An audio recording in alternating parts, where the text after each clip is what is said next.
সেই সাধারণ মেয়ে, আমি রাতের দখল নিয়েছিলাম অভয়ার বিচার চেয়ে।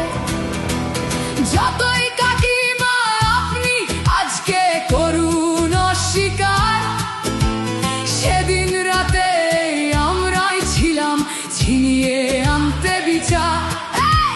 সংসার আর অফিস সামলেছিলাম আমি রাজপথে। কোথায় ছিল মোদি অমিত শাহ সেদিন আপনার সাথে? সেদিন কোথায় ছিল এই বিজেপি? জবাব আজকে দেবে তার। সিবিআই কেন সেই দিন আমাদের দেয়নি ন্যায় বিচার?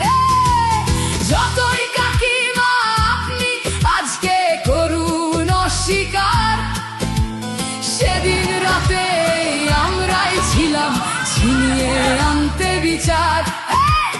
কাকিমার সাথে এতদিন কখনো দেখা করেননি মোদি, বিচারের লড়াই ভুলিয়ে দিয়ে আজ শুধু চাইছে গদি। 50 দফা দাবি